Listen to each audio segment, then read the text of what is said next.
Hey, what is up everybody? This is Stevie Breach coming to you. In today's video, we're going to be discussing the 2014 Royal Rumble. I'm not talking about the whole pay-per-view. We're just talking about the 30-man over-the-top elimination Royal Rumble. I love this match. I don't know, past couple of weeks, I've popped in a few different DVDs and just watched the Royal Rumble match itself. It always lasts just about an hour. I've been able to see two of these live, 2002 and 2013. Triple H and John Cena winning both of those matches. Very, very awesome.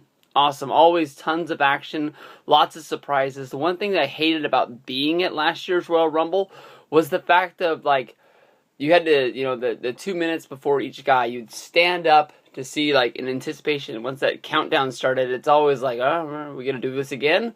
Stand up, bell goes off, Kofi Kingston music comes on, and you immediately sit back down. And then you have to wait, and then 2 minutes later, you're standing up again, waiting to see who's going to come out next in anticipation. So you get that big, mark-out, awesome moment. As of right now, there's been 20 guys named for the Royal Rumble. And looking over this list, honestly, there's only 2 guys on this list of 20 that I think have a shot to win this. Honestly, I'm a Royal Rumble purist, as it was back in the day. If you wrestled a match on the Royal Rumble card itself, you didn't wrestle in the Rumble. You only worked once. I don't know when it started being that, you worked twice, but if you go back a few years, like even if you were in the World Heavyweight or the WWE Championship match, you even had a shot to go into the Royal Rumble, unless you were the champion himself.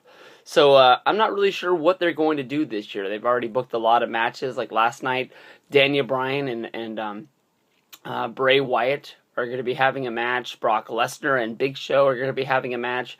I know that Alberto Del Rio won the Royal Rumble a few years ago, and they called it the biggest Royal Rumble of all time. Honestly, I don't think it's the biggest Royal Rumble of all time unless you have the Beast Brock Lesnar in there.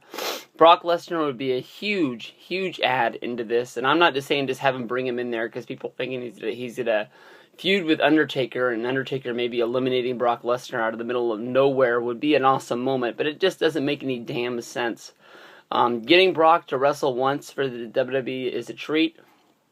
And talking him into going out there and wrestling twice in one night without him winning or telling him he's going to win the thing, I don't think it's going to happen. But it would be an awesome moment, to say that it happened. But looking over this thing, I think CM Punk got dealt one hell of a card by Kane saying that he had to be the number one entrant. He's the guy who's going to get screwed, much like last year when they named Dolph Ziggler was going to be the guy who drew number 1, and then they had Jericho go in there number 2. Who knows where Batista's going to be, but he's looking awful strong after last night. But honestly, in my mind, there's only Batista, CM Punk, Daniel Bryan, Brock Lesnar, and that's about it. Those are the only names that I can think of that even have a shot of winning this thing. There's an outside chance of Sheamus winning it. My inside news source, HBK25, was texting me news throughout the day yesterday, saying that Sheamus was going to debut on Raw. He had all this weird sort of tiki-taki crap going on his Twitter with some hashtag orange and the orange Twitter picture, whatever the hell that thing, avatar, taking it over. He's an outside source, or an outside pick, I think you can say, to win this. Maybe he comes back, maybe he has a moment. But as of right now, I haven't heard one thing of WrestleMania plans for Sheamus, other than he's pushing to try and fight The Undertaker, which is a match I don't think anyone honestly wants to see. It's not on my list of guys to see it. Maybe a couple of years ago, I would have gotten behind this, but as of right now, Sheamus is just the guy that goes out there. Every once in a while, he wows me with a match. Like Sheamus versus The Big Show was a pretty damn good match a few years ago, but then they ran it like 3 months in a row, and it just sort of wasn't what it was that first time when it jumped up and surprised you. Those two guys going out there and beating the hell out of each other. Batista would be one hell of a pick. I think they made him the overall favorite of the whole damn thing, with him going right up to Del Rio. I'm sorry, he went up to Del Rio, but he also went right up to Orton and said, "Deal with it. I'm here, and we're gonna do this." But I know this throws one hell of a wrench in the WrestleMania plans and the WrestleMania card that I came out with. But I believe my man, Daniel Bryan, is going to win the 2014 Royal Rumble.